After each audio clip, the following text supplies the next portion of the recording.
इस समय हर आम निवेशक का एक ही सवाल है कि भाई मार्केट तो नीचे जाता जा रहा है। अब प्रॉफिट होना तो छोड़ो, उल्टा लॉस हो रहा है। तो अब जो एसआईपी चल रही है उसे चालू रखा जाए या उसे बंद कर दिया जाए। अब ये सवाल सिर्फ आपका नहीं है और ये डर सिर्फ आपका नहीं है। सबसे पहले आप ये डेटा देखो। अगर यहाँ पर आप इस डेटा को देखोगे तो जो अप्रैल 2025 से फरवरी 2026 का डेटा है, इस डेटा में जो नई एसआईपी रजिस्टर हुई हैं, बाय द वे ये डेटा है association of mutual fund in India का। तो इस डेटा में जो टोटल जितने भी म्यूचुअल फंड्स हैं उनका ये सब कुछ डेटा है पूरा मिला के। तो इस डेटा में नई एसआईपी जो रजिस्टर हुई हैं वो है 666। एंड उसके कंपैरिजन में जो एसआईपी डिसकंटिन्यू हुई है, यानी कि जो एसआईपी बंद हो गई हैं, हो सकता है उनका टारगेट पूरा हो गया हो या इन्वेस्टर्स ने पैनिक में आके वो एसआईपी बंद कर दी हैं, तो वो डेटा है 626। यानी कि 666 नई एसआईपी आई और 626 एसआईपी बंद हो गई। इसके कंपैरिजन में आप अगर इसे अच्छे से देखना चाहते हो तो अप्रैल 2024 से मार्च 2025 का डेटा देखो। यहाँ पर जो नई एसआईपी रजिस्टर हुई थी वो थी 679। इसके कंपैरिजन में जो एसआईपी बंद हुई थी वो थी 514। अब एक साल और पीछे का डेटा देखो। अप्रैल 2023 से मार्च 2024 के बीच में जो नई एसआईपी रजिस्टर हुई वो थी 428।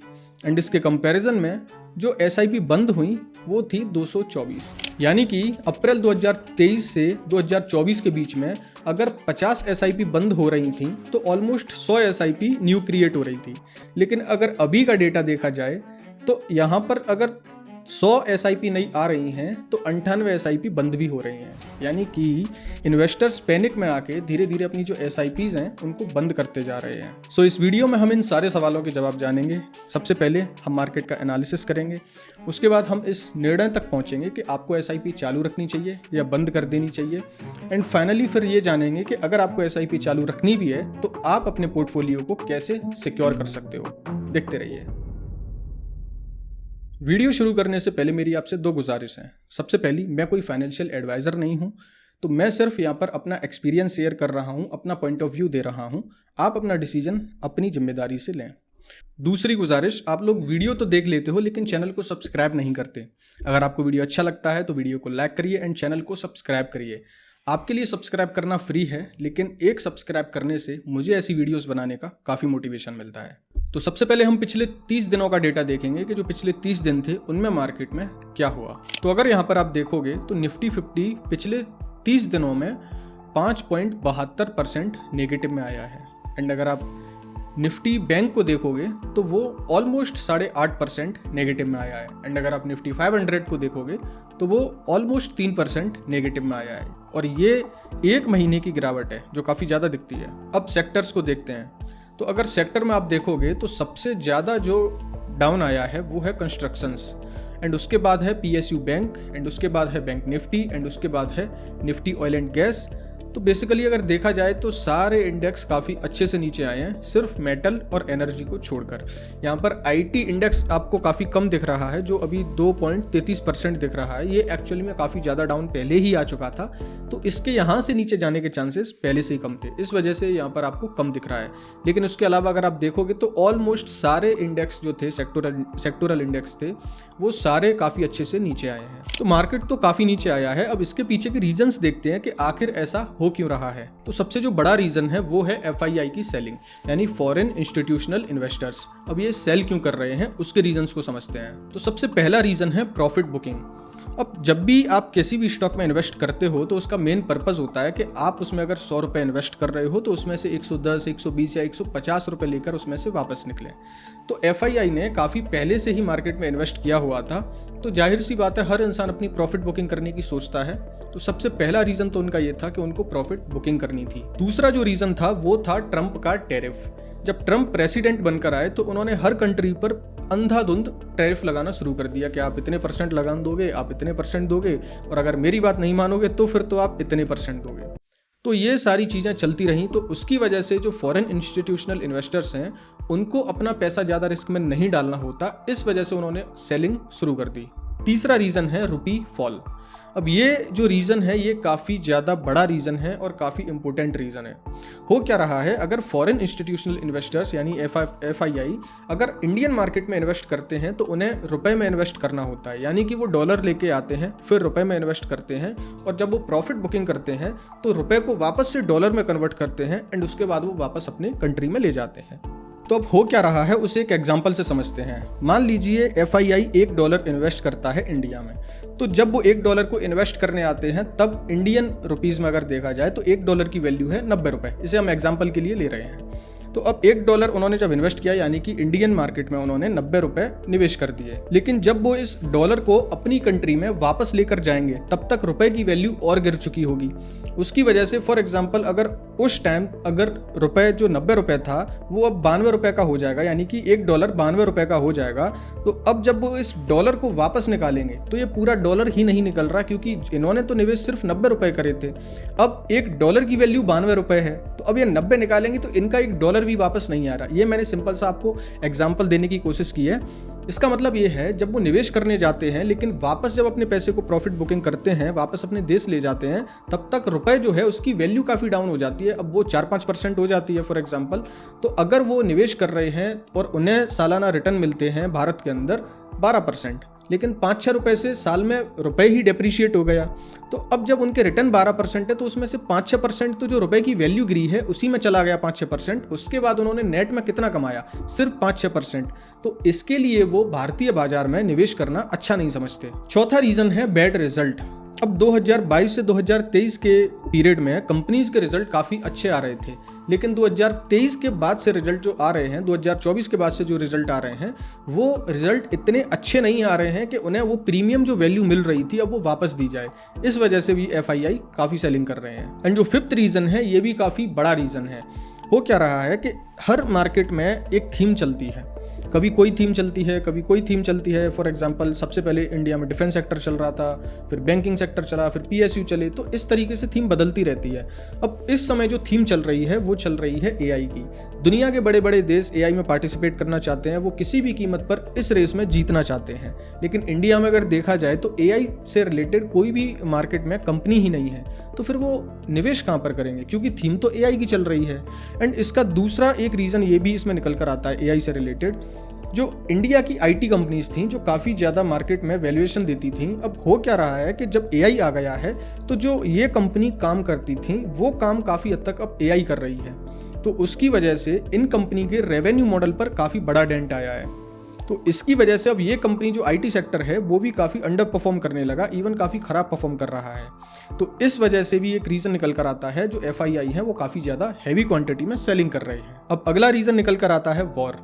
पूरे मिडिल ईस्ट में जो वॉर चल रहे हैं कोई भी रुकने का नाम नहीं ले रहा है। इधर से अमेरिका भी वॉर किए जा, मतलब अमेरिका है और इजराइल है और उधर से ईरान है, कोई भी रुकने का नाम नहीं ले रहा है। इनकी वजह से जो क्रूड ऑयल है उनके प्राइसेस काफ़ी ज़्यादा बढ़ रहे हैं, और जो स्ट्रेट ऑफ हॉर्मुज़ काफ़ी टाइम से जो ब्लॉक करके रखा हुआ है उसकी वजह से जो ऑयल है वो आ नहीं पा रहा है। इसकी वजह से और मार्केट में पैनिक क्रिएट हो रहा है। तो इस समय कोई भी इन्वेस्टर होगा, चाहे वो FII हो या DII हो, देखो DII की तो मजबूरी है, अगर आप उन्हें SIP के थ्रू पैसा दोगे तो वो तो निवेश करेंगे, उनकी मजबूरी है। लेकिन FII तो यहाँ से पैसा निकाल सकते हैं ना, तो वो इस समय अपने पैसे को ज़्यादा रिस्क में नहीं डालना चाहते, क्योंकि वॉर जैसी सिचुएशन काफ़ी ज़्यादा इस टाइम पीक पर है और मार्केट में काफ़ी पैनिक हो रहा है। तो वॉर एक बड़ा रीज़न निकल कर आता है FII की सेलिंग का। तो अब सवाल हमारा वही है अभी तक कि आखिर किया क्या जाए, SIP बंद की जाए या SIP को चालू रखा जाए। अब चलते हैं स्क्रीन पर। तो इसके लिए हम पहले निफ्टी 50 के चार्ट का एनालिसिस करेंगे। सबसे पहले हम देखते हैं कि निफ्टी 50 इस समय कितने % डाउन है। तो यहाँ से हम इसे देखते हैं, तो ये ऑलमोस्ट 9% के करेक्शन में आज एक्चुअली मार्केट ने थोड़ा परफॉर्म कर दिया है, इसकी वजह से ये थोड़ा ऊपर आ गया है। लेकिन अगर इसका लो देखा जाए तो इसने ऑलमोस्ट 15% का लो लगाया था। अब हम पिछला डेटा देखते हैं कि जब मार्केट ने काफ़ी ज़्यादा करेक्शन किया था उस समय मार्केट में क्या हुआ। तो इसके लिए ये पहला जो डेटा मैं लेकर आया हूँ ये है 2020 का डेटा, जब मार्केट में कोविड जैसी सिचुएशन आई थी। तब किसी को ये भी नहीं पता था कि आगे होने क्या वाला है। तो अगर उसे देखा जाए तो 20 जनवरी 2020 से मार्केट करेक्ट होना शुरू किया।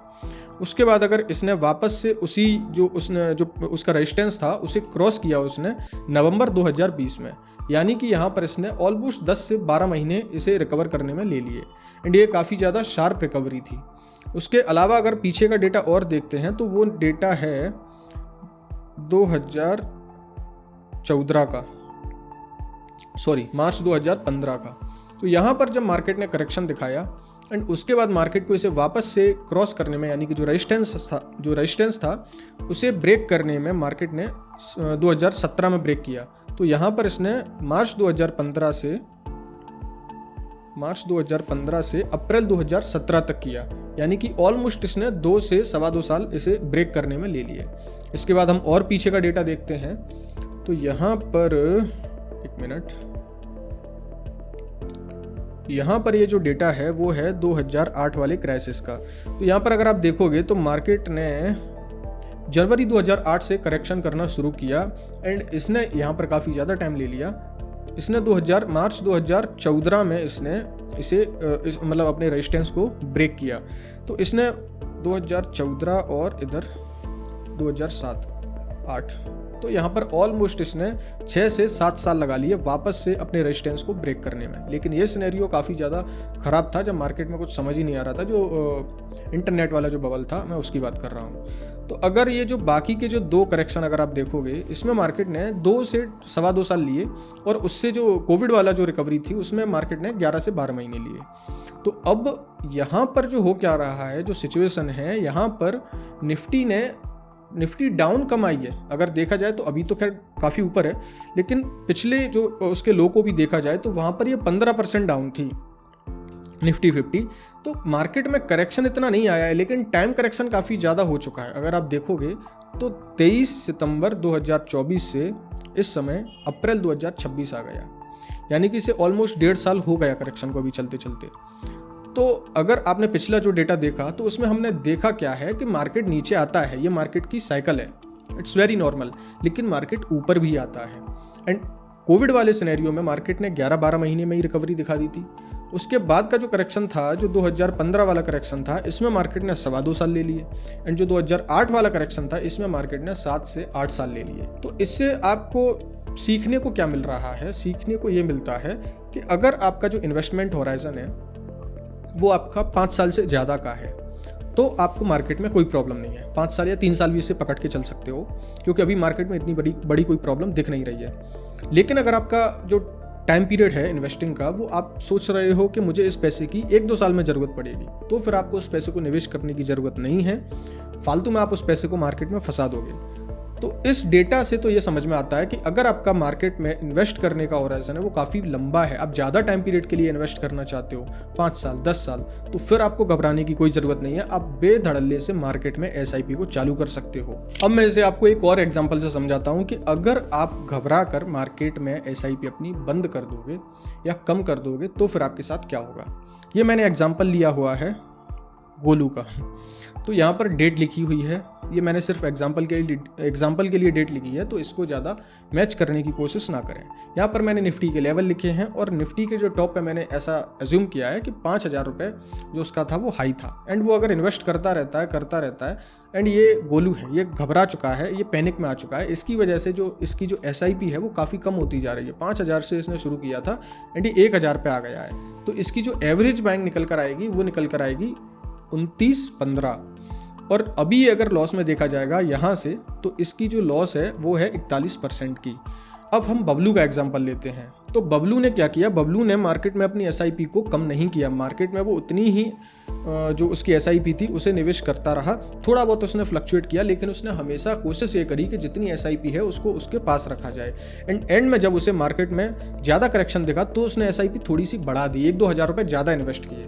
तो इसकी एवरेज बैंक प्राइस निकल कर आई 4511 रुपये एंड यहाँ पर ये सिर्फ और सिर्फ ऑलमोस्ट 10% के लॉस में है। तो इससे सीखने को क्या मिलता है? इससे सीखने को ये मिलता है कि जब मार्केट में ज़्यादा करेक्शन आ रहा है तो वहाँ पर अगर आप अपनी SIP को बढ़ाते हो बंद करने की बजाय या कम करने की बजाय, तो जो आपकी एवरेजिंग कॉस्ट निकल कर आती है वो काफ़ी मार्केट के बराबर में आती जाती है, यानी कि जो आपकी एवरेज बाइंग है वो काफ़ी लोएस्ट लेवल पर आती है। लेकिन अगर आप हाई चल रहा है तब एसआईपी आप धड़ल्ले से करते जा रहे हो, बड़ा चढ़ा के एसआईपी कर रहे हो, लेकिन जब मार्केट गिर रहा है तब आप एसआईपी ही नहीं करते हो, तो आपकी जो एवरेज बाइंग प्राइस है वो हमेशा हाई पर रहेगी एंड आपको लॉस भी ज्यादा दिखेगा। दोनों के कंपैरिजन में जो अपनी एसआईपी को मार्केट नीचे जाते टाइम बढ़ाता है या आप लमसम भी इन्वेस्ट करते हो तो आप काफ़ी जल्दी प्रॉफिट में भी आओगे एंड आपका जो प्रॉफिट है वो भी काफ़ी ज़्यादा रहेगा जो अपनी एसआईपी को कम करता है या बंद करता है उसके कंपैरिजन में। तो अब आपको इस सवाल का जवाब तो मिल गया कि आपको एसआईपी अपनी बंद नहीं करनी है, या अगर आपके पास ज़्यादा पैसा है, अगर आप इन्वेस्ट कर सकते हो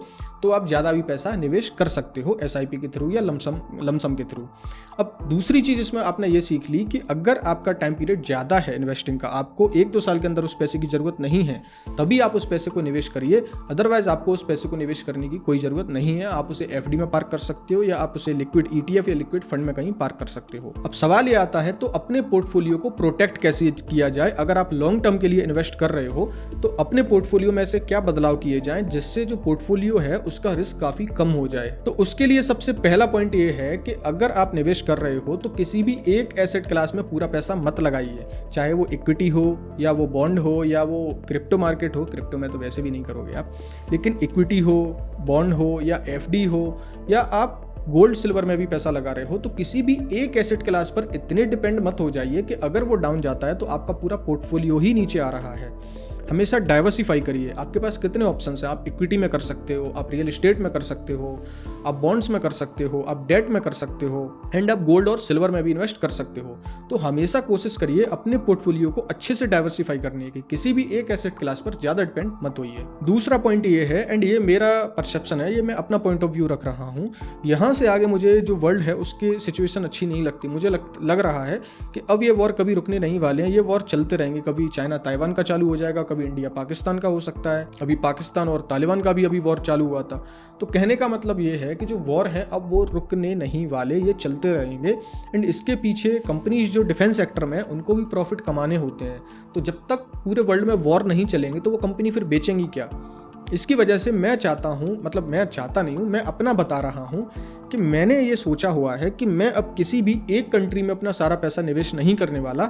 एंड ये रूल आप भी फॉलो कर सकते हो अगर आपको इन सारी चीज़ों से बचना है जो अनसर्टेनिटी है। लाइक कभी किसी भी कंट्री से वॉर चालू हो जाता है, कभी किसी भी कंट्री पर टैरिफ ज़्यादा लग जाते हैं। तो अब यहाँ पर मुझे ये लगता है कि जो इस समय जो टाइम है निवेश करने का वो है कि आपको अपना जो पोर्टफोलियो है सबसे पहले तो आपको कंट्रीज वाइज डिवाइड करना है, उसे डाइवर्सिफाई करना है। फॉर एग्जांपल आप यूएस में कुछ इन्वेस्ट कर सकते हो, आप चाइना में इन्वेस्ट कर सकते हो एंड आप इंडिया में इन्वेस्ट कर सकते हो या आप यूरोप में इन्वेस्ट कर सकते हो। तो आपको अपना पैसा सबसे पहले कंट्रीज में, मल्टीपल कंट्रीज में पैसा निवेश करना है। इससे आपका जो रिस्क है वो काफ़ी कम हो जाएगा। दूसरी चीज़ ये है कि आपको किसी भी एक एसेट क्लास में पैसा बिल्कुल नहीं लगाना है। तो सबसे पहले हमने जो अपना पैसा है वो कंट्रीज वाइज डिवाइड कर दिया, उसे अच्छे से डाइवर्सिफाई कर दिया।